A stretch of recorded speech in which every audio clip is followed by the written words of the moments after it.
अब हम second step पे आते हैं, आयोजन यानी कि ऑर्गेनाइजिंग। सेकंड है, ये काफ़ी डिफ़िकल्ट है। Now this is called as organising means collecting and arranging appropriate resource, यानी कि कलेक्टिंग एंड अरेंजिंग, जो आपने सोचा था उनको अब अरेंज करना है, कलेक्ट करना है उन साधनों को।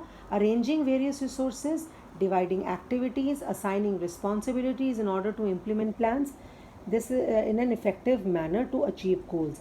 यानी कि सिंपल वर्ड्स में ऑर्गेनाइजिंग का मतलब होता है arranging things in orderly manner. इसका हिंदी में क्या मतलब है? साधनों और वस्तुओं को ठीक ढंग से व्यवस्थित करना, ये मतलब है इसका। इसमें आप क्या करोगे? सबसे पहले साधनों को इकट्ठा करोगे, ऑब्टेनिंग रिसोर्सेज। योजना बनाते समय बनाई गई साधनों की सूची के अनुसार उन्हें भौतिक रूप में से एकत्रित करना आयोजन का पहला चरण है। जैसे किसी पार्टी के लिए धन, स्थान, उन लोगों की सूची बनाना जो पार्टी के लिए आप इनवाइट करोगे।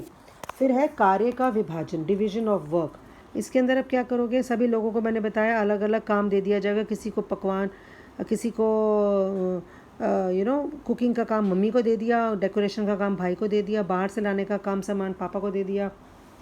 उसके बाद तीसरा है साधनों का समुचित उपयोग, प्रॉपर यूटिलाइजेशन ऑफ रिसोर्सेज। इसके अंदर क्या है?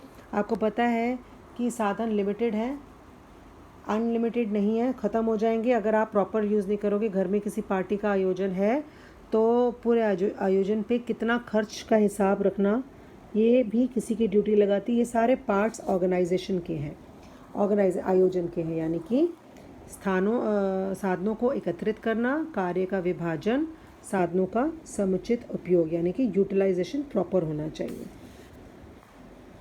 थर्ड स्टेप है हमारा implementing. Implementing is the process of putting a decision and plan into action. जो अभी तक आपने सोचा था, पापा ये लाएंगे, बहन वो करेगी, मम्मी वो करेगी, अब इसको आपने एक्शन में लेके आना है। क्रियान्वयन, इसको कहते हैं क्रियान्वयन, यानी कि उन क्रियाकलापों को करना जिनकी योजना लक्ष्य प्राप्ति के लिए बनाई। अभी तक आपने योजना बनाई थी, अब उनको आप उसको एक्शन में लेके आओगे। दूसरे शब्दों में कहें तो योजना को क्रियाशील बनाना क्रियान्वयन कहलाता है। ठीक है। आप इसके अंदर आप लोगों को निमंत्रण देना, पार्टी के लिए बनाना, पकवान सभी कुछ सब पकवान मम्मी रात को बना के रख लेंगी, पकवान तैयार करके रखना और समय पर सजावट करना, ये सारे पॉइंट्स इसके अंदर आते हैं। फॉर एग्ज़ाम्पल, जैसे एक बच्चा स्टडी करने चाह रहा है कल, तो उसके लिए पहले सारी बुक्स अरेंज कर लेना और गाइड्स ले लेना, पेन, टेबल, नोटबुक वगैरह सारा ही अपना उसमें टेबल पे रख लेना ताकि मैं पढ़ाई कर सकूं। फिर है कंट्रोलिंग, यानी कि एक महत्वपूर्ण चरण ये भी है इसका। कंट्रोलिंग का मतलब होता है it's a process of comparing the actual performance with the set standards in the plan. एक आपने कुछ सोचा था आपने ऐसा करूँगा और एक कुछ असल में हो रहा है, और अगर उन दोनों में फ़र्क है, जैसे आपने सोचा था कि मैं 10 किलो आलू तल लूँगा लेकिन तले सिर्फ 5 किलो गए, तो दोनों में जितना आपने सोचा था और जितना आपने कर पाए उसमें कुछ डिफरेंस है। ये होता है आपका कंट्रोलिंग। कंट्रोलिंग में आता है योजना की विभिन्न प्रक्रियाओं का ध्यानपूर्वक निरीक्षण करना और उन्हें नियंत्रित करना। जो जो हो रहा है उसको ध्यानपूर्वक नियंत्रण करना और उसे नियंत्रित करना। अब इसके लिए क्या करते हैं? पहले सबसे पहले आप क्या करोगे? निरीक्षण करोगे, चेकिंग करोगे। योजना का समय समय पर निरीक्षण करने से योजना के दोष पता चलते जाते हैं, जैसे कि समय रहते ही उन्हें सुधारा जा सकता है। इसके अतिरिक्त नियमित निरीक्षण करने से इस बात का ज्ञान रहता है कि सब कुछ तय समय अनुसार हो रहा है कि नहीं। सबसे फर्स्ट स्टेप आप कंट्रोलिंग के अंदर क्या करोगे? आप चेकिंग करोगे कि मेरा सारा जो मैं काम सोचा था वो वैसे का वैसा हो रहा है कि नहीं। फिर उचित मार्गदर्शन, प्रॉपर गाइडेंस।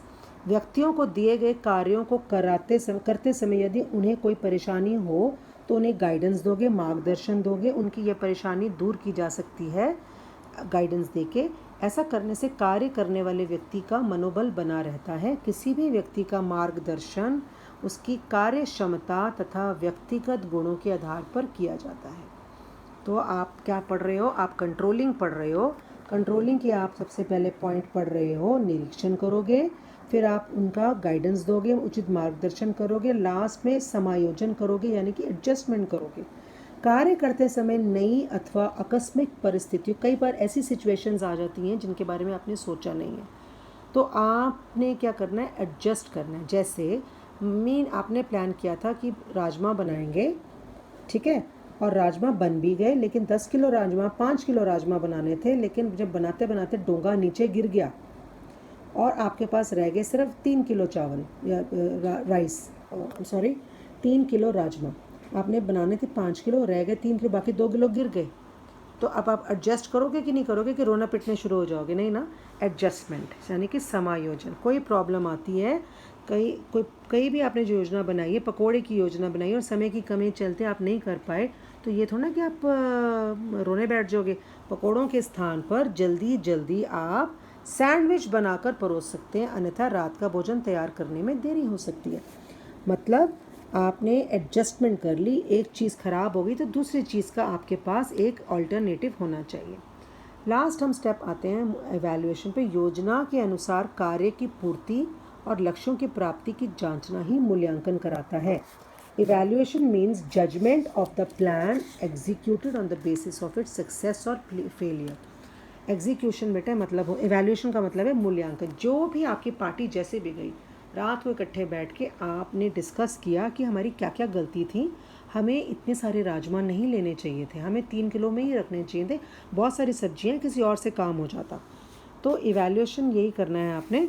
2 तरह का होता है इवैल्यूएशन, सापेक्ष मूल्यांकन और निरपेक्ष मूल्यांकन। जब किसी व्यवस्था का मूल्यांकन पहले भी की गई सफल व्यवस्था से तुलना करके किया जाए, उसे सापेक्ष मूल्यांकन कहते हैं।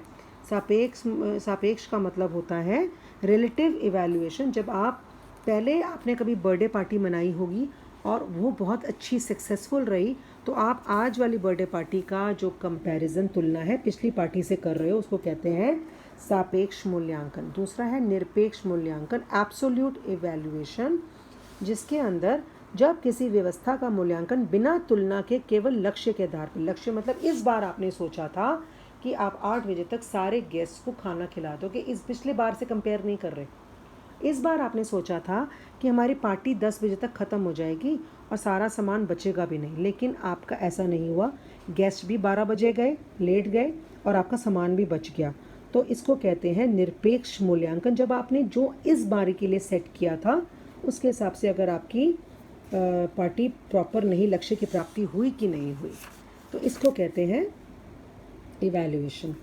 अब बेनिफिट्स क्या होते हैं इवैल्यूएशन के? इवैल्यूएशन के बेनिफिट्स होते हैं फ्यूचर प्लान बनाने में। आपको, आप एक बार देखोगे तो सही ना कि मेरी क्या गलती हुई है, तो नेक्स्ट टाइम जो गलती नहीं करोगे। और इस बार आपने जो नॉलेज ले ली वो नेक्स्ट टाइम आपके गोल्स की कंप्लीशन में हेल्प करेगा। हिंदी में पढ़ते हैं मूल्यांकन के लाभ। आपको अपने निर्धारित लक्ष्यों की प्राप्ति की सफलता और असफलता का ज्ञान होता है, और क्यों आपकी पार्टी पूरी तरह से ठीक नहीं बीती उसके कारणों का ज्ञान होता है।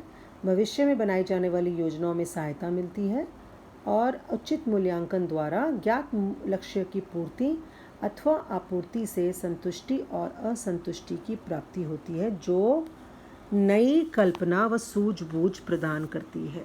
ओके, तो this is all your chapter is. I am sending you the notes also. इसको पढ़ो और each and every step planning का इम्पॉर्टेंट है। 5 स्टेप्स हैं, इंग्लिश में पॉइस कहते हैं इसको। Planning, organisation, implementation. सी से क्या बनेगा? सी से क्या बनता है? कंट्रोलिंग। और ई से इवैल्यूएशन। तो these are the 5 steps. This is the chapter. I am sending you the notes for this.